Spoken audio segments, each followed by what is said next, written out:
Hoje eu vou trazer para vocês um vídeo mostrando a história desse Nissan Skyline GTR que foi do Paul Walker. Pois é, para quem não sabe, o Paul Walker na vida real, o Brian do filme Velozes e Furiosos, ele teve alguns GTRs na vida dele e esse daqui foi um deles. Mas nesse vídeo eu vou contar aqui para vocês um pouco da história desse carro, até porque tem bastante gente que acha que esse daqui foi o carro do segundo filme que o Paul Walker pegou para ele. Só que não, esse carro aqui, ele passou pelas mãos do Paul Walker bem antes do segundo filme. E é isso que eu vou mostrar aqui para vocês nesse vídeo. Só lembrando que esse vídeo aqui que eu tô fazendo é basicamente uma tradução de um vídeo feito pelo Craig Lieberman, que para quem não conhece, foi basicamente o Technical Advisor do primeiro filme. E foi ele que ajudou a escolher e modificar os carros para o primeiro e o segundo filme. E os próximos também. Enfim, vou deixar o vídeo original aqui nos cards, então caso você queira ver em inglês, vá lá e deixa o like também.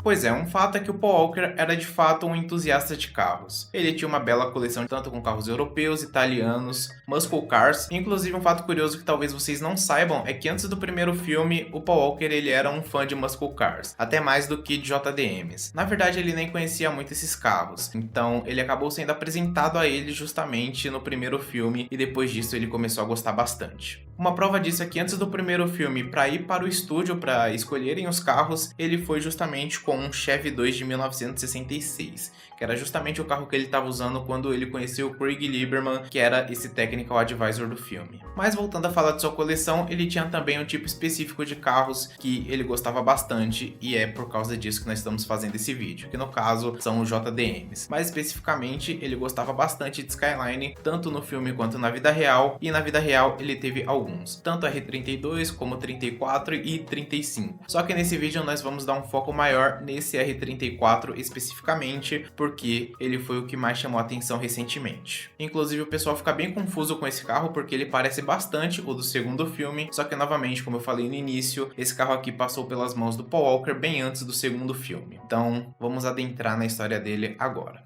Então, como que esse carro foi parar na mão do Paul Walker? Antes do primeiro filme, eles estavam escolhendo alguns carros que seriam utilizados, inclusive foi nessa época que ele acabou testando o Supra, que ele gostou bastante, só que ele testou outro carro também, que no caso foi o R32. E ele nunca tinha tido nenhum contato com esses tipos de carros, né? Ele gostou bastante do Supra e gostou mais ainda do R32. Porém, na época, esse carro não foi utilizado no filme. Mesmo assim, o Paul Walker ficou com esse carro na cabeça por muito tempo. Então ele se juntou com o Craig Lieberman e foi até a Motorex, que no caso era a única importadora de JDM legalizada para os Estados Unidos. Pois é, eles chegaram a levar 14 Nissan GTRs R34 para os Estados Unidos e legalizá-los, e esse daqui era um desses carros. Só que um fato é que esse Skyline prata não foi diretamente para a mão do Paul Walker, antes ele fez um test drive em outro carro. O carro em questão que eu tô falando é o chamado Skyline Blackbird, que é esse carro aí. E aí você deve estar se perguntando, por que o nome desse carro é Blackbird? Basicamente porque Blackbird era o nome de um avião, SR-71, que foi utilizado durante a Guerra Fria para espionagens. Então esse daqui era um avião muito rápido e justamente por causa disso e pelo tamanho do avião, pela estética do avião, eles decidiram chamar o Skyline de Blackbird, porque ele tinha um body kit bem largo e na cabeça deles lembrava um pouco esse avião,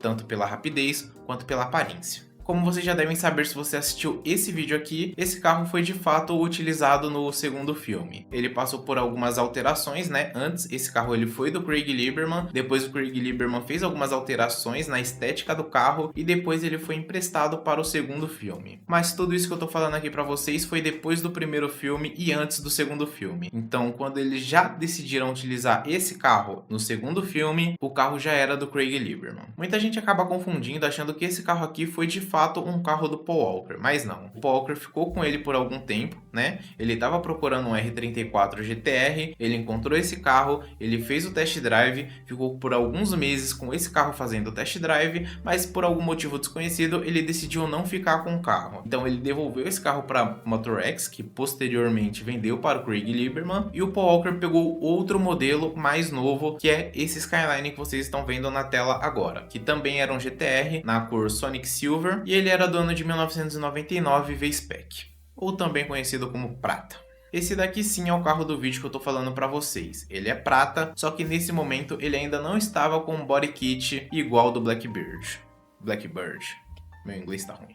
O Paul Walker ficou com esse carro por um tempo, depois ele percebeu que a pintura não estava tão boa assim e que ele poderia pegar um modelo melhor e mais novo. Então ele pegou, vendeu esse carro foi lá pro Havaí e ele pegou um outro Skyline branco, só que dessa vez veio Spec 2 e nesse sim ele ficou com o carro e fez algumas modificações. Como a história desse vídeo é sobre o GTR Prata, nós vamos dar continuidade falando a respeito dele, né? Ele foi lá pro Havaí porque ele tava com a pintura ruim e quando ele chegou lá, o novo dono do carro decidiu fazer algumas modificações. No caso, ele queria criar uma réplica do Blackbird, só que prata. E aí nesse momento você deve estar pensando, pô, o Skyline não ficou conhecido por causa do segundo filme? Será que ele não quis fazer uma réplica do Skyline do segundo filme, até porque era prata também? Eu te respondo que não, porque como eu disse, nessa época o segundo filme ainda nem tinha sido feito e o Blackbird já era um Skyline conhecido na época pela Senna Tuning. Então ele realmente quis fazer uma réplica desse Blackbird e não do segundo filme. Então ele fez uma série de modificações para deixar esse carro parecido com o Blackbird. Ele colocou o Sea West Body Kit, que é o mesmo body kit do Skyline do segundo filme de Velozes e Furiosos, mas a referência dele era o Blackbird, colocou intercooler HKS, coilovers, capô de carbono, trocou a roda, enfim, ele gastou uma nota nesse carro e as peças que ele colocou eram peças de alta qualidade. Então, na época, esse daqui também foi um carro que ficou bem famoso e bem falado, né? A questão é que o dono desse carro acabou utilizando ele por anos quando o carro foi apreendido. Esse deve estar pensando, pô, por que o carro foi apreendido, né? Ele estava lá no Havaí, ele foi trazido legalmente para os Estados Unidos antes de ir pro Havaí, a documentação do carro estava em dia, então por que eles apreenderam o carro? E a verdade é que não tem nada a ver com isso, eles apreenderam o carro porque o dono do carro tinha sido intimado pela justiça, né? Ele estava devendo lá sobre outras coisas e aí eles foram e tomaram os bens desse cara. E um desses bens eram justamente o Skyline GTR R34.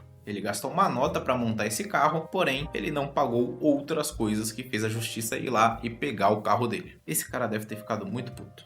Enfim, depois disso esse carro foi comprado por um leilão e ficou no Texas por aproximadamente 15 anos e depois foi colocado à venda novamente, em 2020. Logo em 2020 ele foi comprado por um site chamado toprank.com e o preço dele foi de 300 mil dólares, que hoje em dia dá cerca de mais de 1,5 milhão de reais. Isso em meados de 2020, hoje em dia deve estar valendo muito mais. Isso porque ele faz parte de um desses 14 carros que foi levado legalmente para os Estados Unidos pela MotorX e obviamente porque ele fez parte do uso pessoal do Paul Walker. A demanda também vai aumentar porque a partir desse ano as pessoas vão poder importar legalmente o GTR para os Estados Unidos e cada ano que passa esse carro vai ficando mais raro, né? Especificamente esse daqui porque ele passou pelas mãos do Paul Walker, que é um ícone para muita gente. Enfim, de maneira resumida, esse daqui foi o vídeo. Esse daqui foi um vídeo mais rápido, né? Só para marcar o retorno do canal. Não sei exatamente com qual frequência que eu vou estar trazendo o vídeo, mas sempre que der eu trago. E caso você queira ver algum outro vídeo que eu falei aqui a respeito do Paul Walker, eu vou deixar aqui na tela algumas sugestões. No mais é isso, até o próximo vídeo. Falou!